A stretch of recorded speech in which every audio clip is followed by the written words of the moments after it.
Asalaamu calaykum waraxmatullaahi wabarakaatu. Saaxiibada ku xiran janaalka Layaabka Media ee YouTube, kusoo dhawaada asxaabta muuqaalkeena maanta. Waxaa idiin haynaa dad dil lagu xukumay iyo cunooyinka ay dalbadeen ayaa muuqaalkeena maanta kusoo qaadan doonaa. Daawada ka hor inta aanan bilaabin muuqaalkan, fadlan subscribe noo saar janaalkeena. Aad ayaad u mahadsan tahay.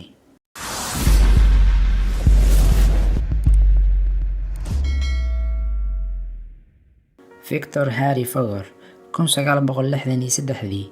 Victor ayaa waxaa lagu xukumay xukun dil ah kadib markii uu ku kacay afduub kadibna dilay. Sidaan ognahay, qofka ka hor dilkiisa wuxuu dalbadaa wixii uu markaas u baahan yahay oo raashin ah. Haddaba ninkan ayaa la weydiiyey oo lagu dhahay, maxaad codsanaysaa dhanka raashinka? Waxaa la yaab noqotay markuu u dalbaday hal saytuun aad u yar. Markii dilkii lagu fuliyey ayaa jeebka suudkiisa laga helay saytuunkii yaraa.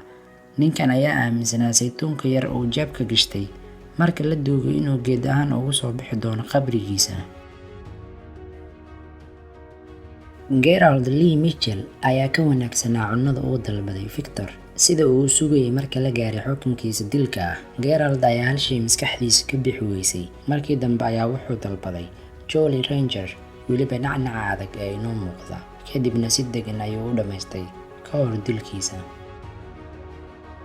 Lawrence Russell Brewer, qofka ka hor dilkiisa wuxuu dalbadaa wixii uu markaas u baahan yahay oo raashin ah.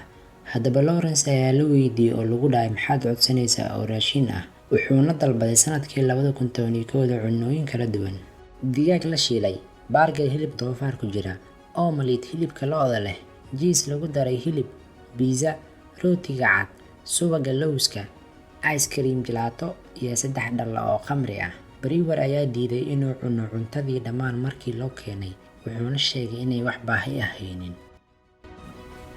Obo Chandler waxaa lagu xukumay xukun dil ah. Sida dhacda mar walba, qofka ka hor dilkiisa wuxuu dalbadaa wixii uu markaas u baahan yahay oo cunno ah. Haddaba ninkan ayaa la weydiiyey oo lagu dhahay, maxaad codsanaysaa oo raashin ah?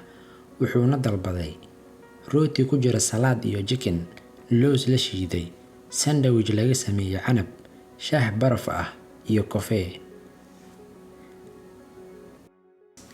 David Leon Woodis ayaa dil geystay, waxaana lagu xukumay xukun dil ah. Wuxuu ku qaatay xabsiga 22 sano. May 4, 2007 Michigan, Indiana. David Leon hal shay ayaa maskaxdiisa ka bixi weysay.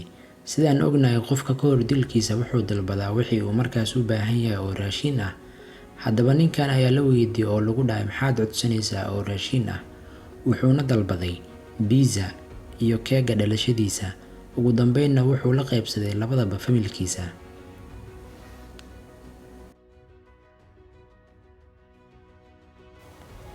Intaas ayaan kusoo gabagabeynaynaa muuqaalkeena maanta. Haddii uu ku qanciyo muuqaalka, ha ilaawin inaad la wadaagto asxaabtaada. Haddii ay tahay markii kugu horeysay, nagu soo biir. Wassalaamu calaykum waraxmatullaahi wabarakaatuh.